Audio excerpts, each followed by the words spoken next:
स्वागत करती हूँ। परमेश्वर की बेटी होने के नाते आप सभी को बहुत आशीष देती हूँ। पवित्र आत्मा आपके जीवन में बहुत सारी आशीषों को दे और बहुत सारी ब्लेसिंग दे। उत्पत्ति 2:4 आकाश और पृथ्वी का उत्पत्ति का विस्तार यह है कि जब वे उत्पन्न हुए, अर्थात जिस दिन यहोवा परमेश्वर ने पृथ्वी और आकाश को बनाया। भाइयों और बहनों, जब हम बाइबल की शुरुआत पढ़ते हैं तो हम 2 बार सृष्टि का वर्णन मिलता है, उत्पत्ति 1 और उत्पत्ति 2 में। उत्पत्ति 2:4 वह स्थान है जहाँ हमें यह सिखाया जाता है कि सृष्टि केवल घटनाओं की सूची नहीं, बल्कि उत्पत्ति परमेश्वर की हृदय की योजना है। यह वचन का योजना का सार प्रस्तुत करता है। आकाश और पृथ्वी की उत्पत्ति का विस्तार यह है कि इसका यह अर्थ है, यह उस रचना की कहानी, प्रक्रिया और अंतर्दृष्टि है जिसे ईश्वर ने स्वयं रचा है। जिस दिन यहोवा परमेश्वर ने पृथ्वी और आकाश को बनाया, यह नाम यहोवा परमेश्वर पहली बार यहाँ सामने आता है। उत्पत्ति 1 में केवल ईश्वर इलोहिम शब्द आता है, शक्ति और प्रभुता का सूचक है। पर अब यहोवा व्यक्तिगत कन्वेंट बनाने वाले प्रेमी परमेश्वर भी आते हैं। यह हमें परमेश्वर के व्यक्तिगत के दोनों पक्षों से परिचित कराता है, सर्वशक्तिमान और निकटस्थ दोनों दृष्टि विवरणों का सामंजस्य है। उत्पत्ति 1 ब्रह्मांडीय दृष्टिकोण है, रोशनी, आकाश, समुद्र, धरती, वनस्पति, पशु और मनुष्य। उत्पत्ति 2 व्यक्तिगत और संबंध आत्मा दृष्टिकोण है, आदम, बगीचा, जीवन का वृक्ष और ईश्वर से सीधा संबंध। उत्पत्ति 2:4 दोनों दृष्टिकोणों को जोड़ता है।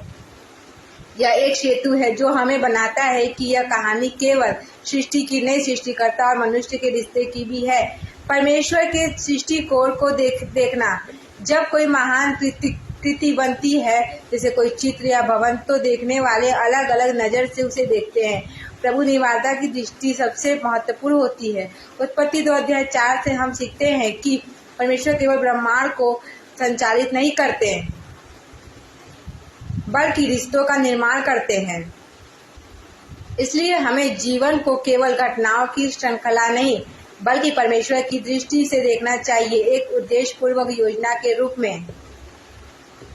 परमेश्वर और मनुष्य का संबंध।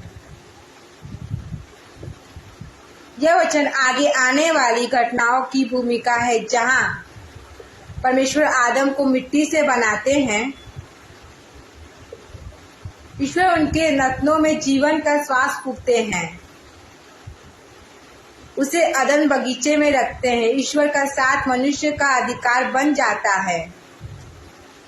यह हमें यह शिक्षा देता है कि मनुष्य केवल एक जीव नहीं, वह ईश्वर का प्रतिबिंब है। हमारा जीवन उद्देश्यहीन नहीं, वह ईश्वर की योजना का भाग है। हमारे लिए आध्यात्मिक शिक्षा यह है कि जब हम कहते हैं कि मेरी कहानी क्या है, तो हमें याद रखना चाहिए मेरी उत्पत्ति परमेश्वर के उद्देश्य में वो है। उत्पत्ति 2:4 हमें बुलाता है कि हम अपने जीवन की कहानी को ईश्वर की दृष्टि से देखें। क्या मैं उसका भाग हूँ? क्या मैं उसकी योजना में चल रहा हूँ या चल रही हूँ? क्या मैं उसे पहचान रहा हूँ जिसे मुझे बनाया है? उत्पत्ति 2:4 हमें यह सिखाता है कि परमेश्वर की दृष्टि केवल बाहरी नहीं, बल्कि व्यक्तिगत, उद्देश्य पूर्ण और पवित्र है।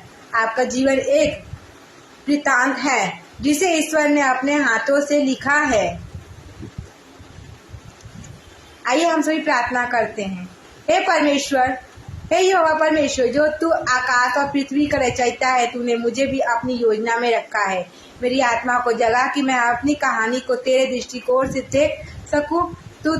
तू मेरा आरंभ और अंत है। मुझे अपने अनुसार ढाल और अपनी जीवन योजना में चलना सिखा। आमीन। परमेश्वर आप सभी को